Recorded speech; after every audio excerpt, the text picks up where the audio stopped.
Dude, there's gotta be an easier way to do this. Okay. This should work. What? Come on, what was that, dude? Put your back into it. No!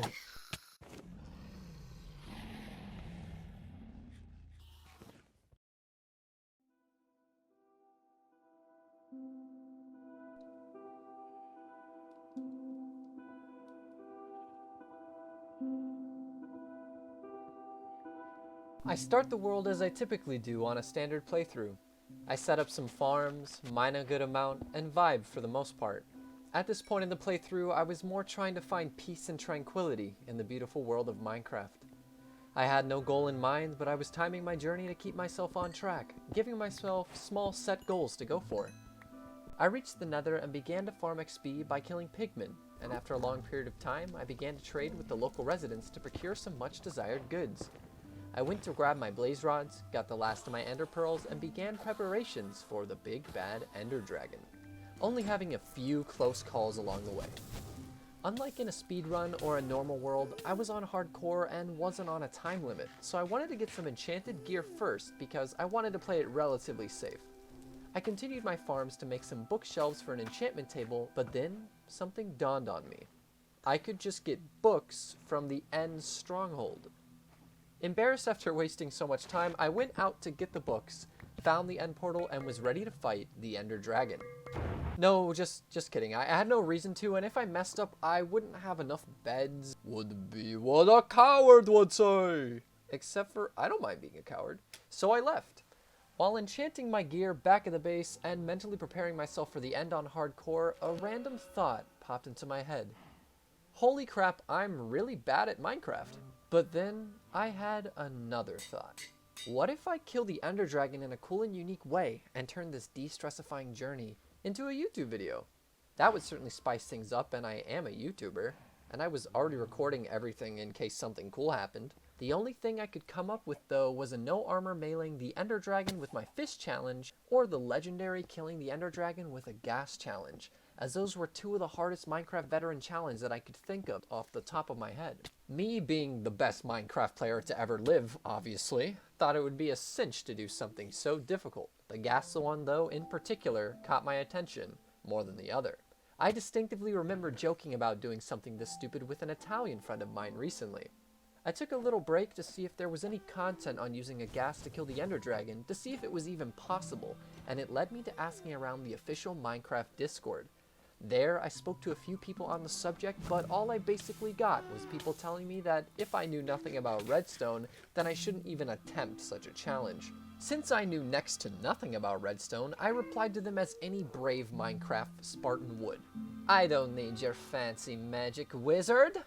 Or so I thought, but that is for later.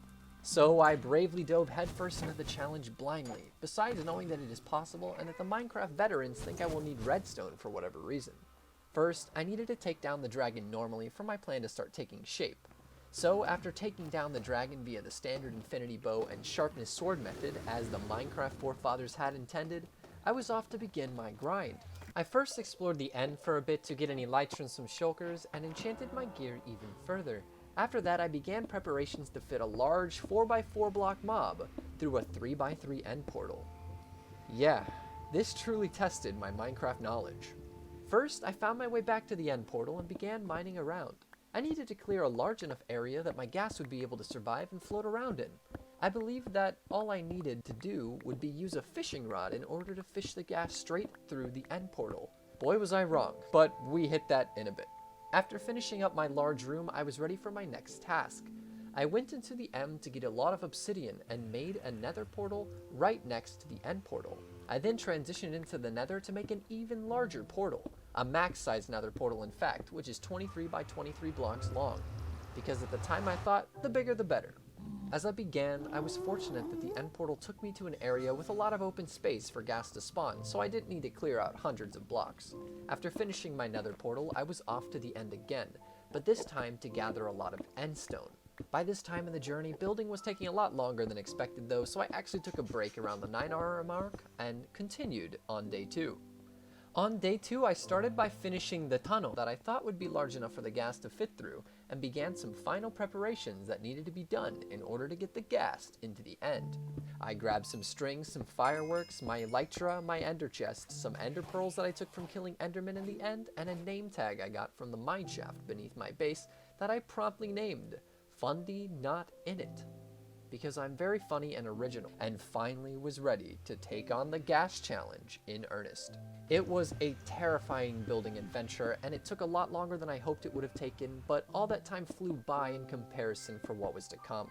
I realized that in order for a Ghast to go through a nether portal, it needed to be in the portal for a few seconds, just like a player needs a few seconds to go through a portal.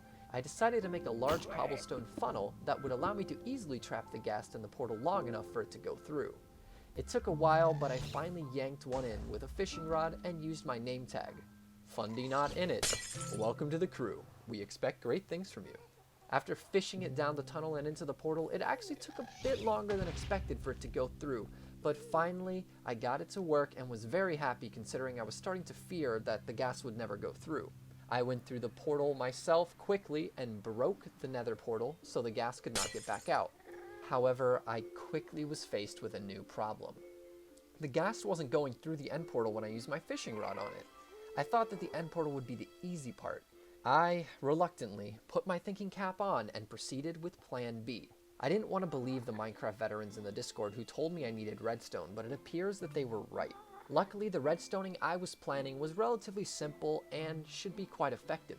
It was going to be difficult to set up since the Ghast was trapped with me in a confined workplace, but I knew that I could get the Ghast in a minecart and make a little roller coaster for it.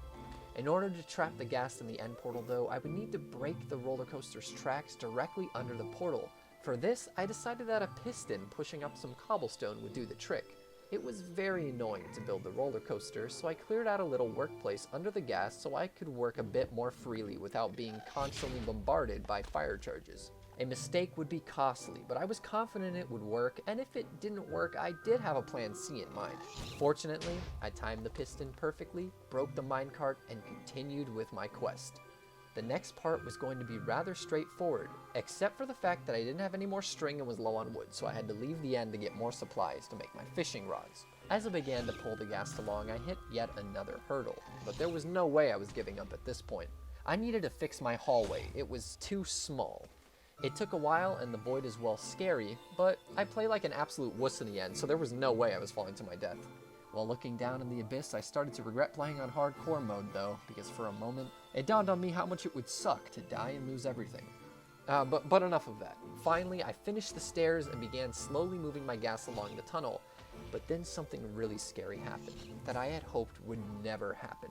My poor little Ghast took some damage as I rushed past it. I was absolutely terrified. Fundy Not In It was like a father to me, and I couldn't picture my Minecraft world without him. I started taking extra care of my Ghast and got the big boy trapped all safe and sound and ready for the Ender Dragon. Me and my infinite wisdom forgot to make end crystals though, and the hunt for blaze rods and Ghasts actually took quite a while, especially since this happened. I finally got back safe and sound at hour 14 and summoned the big bad Ender Dragon. With my incredibly powerful ally, nothing would be able to stop me. I quickly went and broke all the end crystals and got in position to use my Ghast's incredibly powerful artillery to my advantage. The Ghast blasts of the ancients. Legends had been written about the raw power of the Ghast fire charge attack. Kingdoms had crumbled before such firepower, and I had this weapon completely to myself to be utilized to the maximum. I got in position to strike, and with an incredibly powerful reflect, the Ender Dragon didn't know what hit him. No, like legit, he couldn't tell if something had happened. A fly land on his shoulder or something? What was that damage? Do you have any idea how difficult it is to get one of these things in here? And you tell me that's all it does? No matter. This was gonna happen. After a good bit of blasting, Endermen aggroing me because they just didn't have anything else better to do, and a lot of the Ender Dragon just kind of flying around, I finally started doing a little bit of damage. But, as you probably could have guessed, the worst did happen. Here's a clip of Fundy Not In It's final moments alive. No! My screeched no echoed similarly to the cries of a weak, dying hyena. I was devastated, genuinely heartbroken. And from a game like Minecraft, you may think me weak-willed, a grown man sitting in his chair in home, crying over a baby game. Well, you're right. I pulled myself together quickly, though, to stop the whimpering. I did what any respectable gamer would do when accepting defeat and honoring the fallen. I threw a baby rage tantrum.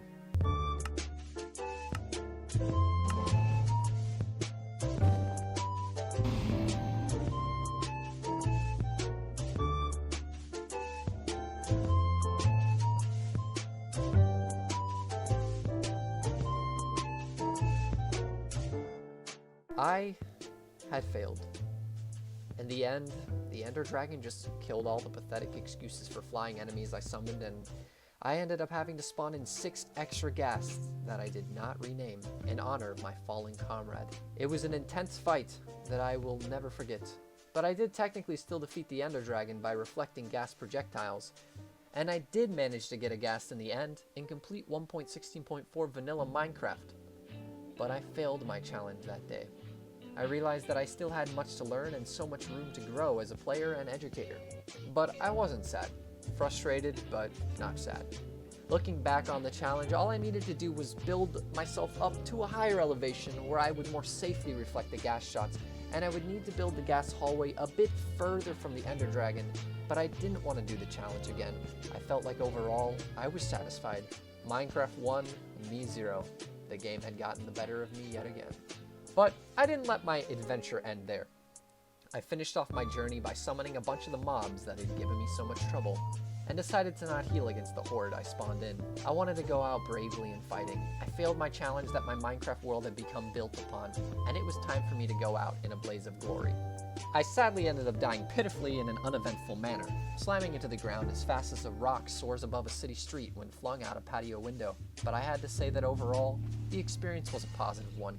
I deleted my world and went on with my night, a little bit more knowledgeable than ever before.